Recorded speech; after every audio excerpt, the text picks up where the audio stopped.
What if your hair falls out after summer?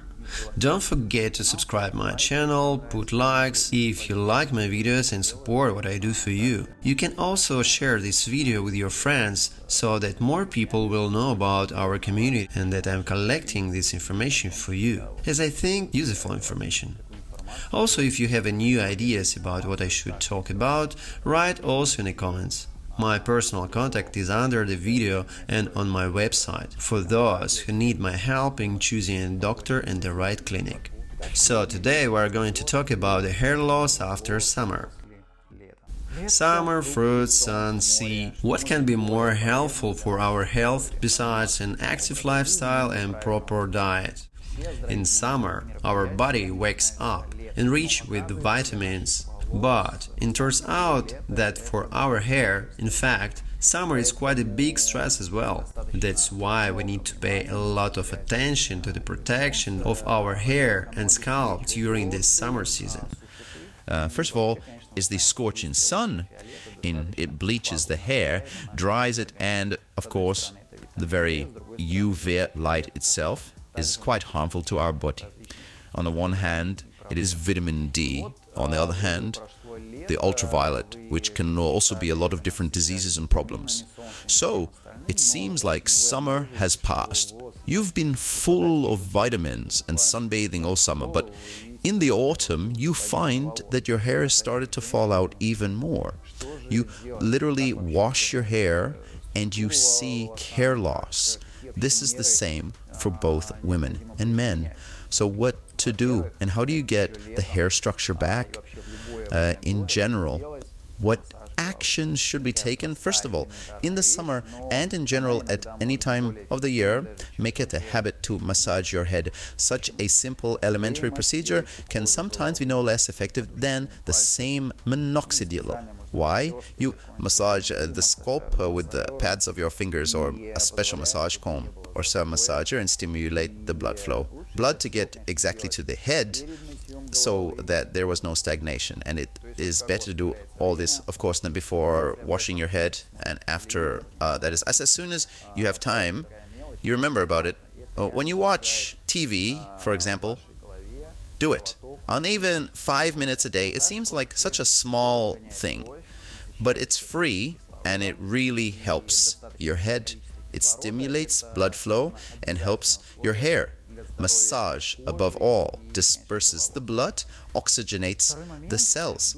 A sufficient amount of oxygen is also a prerequisite for a healthy scalp and, of course, hair. The second point, in a stuffy room, you always want to yawn. Your head does not work well and your memory suffers. Again, exactly the same conditions for our scalp and hair. If you are not getting enough oxygen to your body the same way that oxygen is not getting to your head, so the second tip is to breathe. Take some time out of your day, no matter what season it is, whether it's summer or winter or fall, take time and just breathe. Saturate your cells with oxygen. Ventilate the room you are in. It's all simple, elementary, easy. The next point, of course, is the availability of vitamins. Your diet speaks a lot, and your diet and the balance of vitamins should always be in harmony. Yes, in summer there is a lot of fruits, vegetables, berries, and in some people organize themselves diets. This is especially common for women when they sometimes give up protein foods. But this absolutely should not be done because your body synthesizes proteins all year round. It does not matter if it is summer, fall or winter. And their lack affects literally everything. And of course your heating, clothing, your hair. And their deficiencies affects literally everything, and of course your head and hair too. And often the lack of protein can explain the autumn state of depression, when there is weakness, apathy, and also observed hair loss. Animal proteins are essential for the brain, heart, and blood vessels. Also, of course, and hair. Therefore, Follow common sense, proportion, and balance in everything. Calcium, fatty acids, minerals. You need them all year round to keep your hair and nails in top condition. And speaking of nails, your nails are sometimes an indicator of the condition of your hair as well. This is not the first time I have seen this in some studies, that our hair is the indicator. And they are often correlated. Sometimes, if you can't even see a hair problem yourself yet, you can already predict it from the condition of your nails. If you have problems with your nails, there's probably something wrong with your scalp and hair. Even for quite healthy hair, such styles as tied ponytails and over-compressed hair are extremely harmful. I've talked about this in other videos, and here I am reminding you about it again. This applies to both women, men, and children, especially children. When you send your children to school, for example, you do tight hairstyles, tight ponytails, and braids on their hair. Keep your children safe from things that can add problems for them in the future, as they may then come to the future without hair or with problematic hair. After all, we already live in the 21st century, and there are tons of different hairstyles and ways to create stylish looks, and you don't have to crimp your hair hard in, which you are doing a lot of damage to your hair for nothing. And your follicles can certainly resist for a while, but the owner can win and cause damage, and you will simply lose your hair.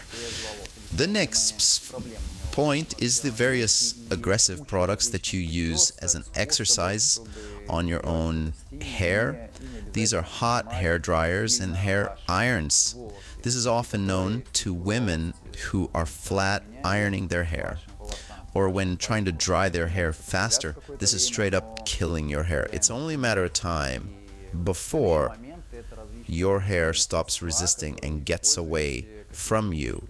And if you don't even see any direct problems when you're in your 20s or 30s, keep in mind that there may even be an accumulative effect of some sort. And even by the time you get to be 40 or 50 years old, you may have obvious hair problems. Especially women, by the way, there can be focal hair loss and such fields on your head, and there is nothing to do but a transplant. So it's better to take care of it much earlier, and it is only necessary to get rid of some very aggressive influences on your hair and on your head. Next thing is chemical perms and coloring your hair with super aggressive products. It's all the same thing.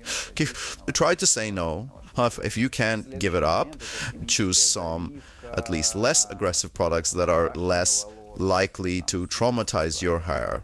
Yes, maybe you really, in your 20s, 30s, seems to be all without problems. But over time, adding other technological factors plus stress, altogether it can create a lot of problems for the hair. And regarding women and hair coloring, talk to your hairdresser and have a consultation. Because also these come in different colors. I realize that the most extreme ones that last the longest, they are also the most dangerous. And it's better not to save money on a hairdresser. It is better to go to the salon twice a month instead of once. But in the future, you will have healthy hair, because these products that you will use, they will be more natural and less dangerous. It's kind of small things and kind of obvious, but I think I really need to tell you all this before it's too late, so that you think about it again. Indeed, what you do routinely, every day, you know subconsciously, perhaps yourself, that you are killing your hair. But you somehow don't realize, when the obvious problem comes, that you created it. This problem could have actually been foreseen, and you could have avoided future problems. When you get bald spots or balding area, and it's too late. Is it easy to predict this. It's not difficult. Try to protect your own body from itself. Look at the composition of the products you use for your scalp and hair, because any product consists of some ingredients, contains some chemicals. However, in good cosmetic and cosmeceutical means there are natural products. Obviously, the cost will be different depending on whether there is more or less chemicals. The more chemical, the obviously cheaper. The more natural components that are perceived by your body as their own, as natural, organic, and the more natural they are with your health, with your functionality, the more expensive they will be. However, they're much healthier. You're not just overpaying, and it's not just marketing or brand eco-friendliness that's being rolled out all over the world right now. It actually works. And the people who realize this are usually rich people. And who better than rich people know how to save money by choosing better? It is better to choose expensive but good products than to pay for your health all your life, and not only with your money but also with your time, and especially with your nerves. Well, and if after summer you notice problems with your hair, in no case ignore it, because the autumn is coming, then winter with more aggressive conditions. Your head and your hair should be ready for it. If you've already come to the autumn with weakened health of your hair, then imagine what will be with your hair by the next summer. Take care of your hair so that at any time of the year your hair will be healthy. Also, I would like to remind you once again that after all, it is the 21st century and there is no difference what sex you are in taking care of yourself. Well, if you want to be healthy and your head and hair is also your health, you should use good cosmetic and cosmeceutical products. It is no longer the time when your masculinity is confirmed by your ignorance and looking like a monkey. When you wash your head with what you wash your body with, it doesn't add to your masculinity. Most likely, sooner or later, you will realize your mistake, but it may already be too late, as you will lose your hair. Choose organic, natural shampoos. Use cosmetic products, even for facial skin. It is quite normal for a man to take care of yourself, because health is not about how many times you can do push-ups on the floor. Health is your whole body, how it functions together, and hair is part of your body. You don't want to have stress and depression after a few years just because you want it to be more brutal to you. So choose a good shampoo, choose a good conditioner, use some kind of hair masks. I believe that if you use it all in time, you will have fewer problems. Of course, there are many other things like stress, genetics, dihydrotestosterone, and a lot of other things. But at least you'll know that you didn't kill your hair all the time during your life. I hope this is helpful to you. Don't forget to subscribe to the channel, give a like and comment. Cheers to your hair!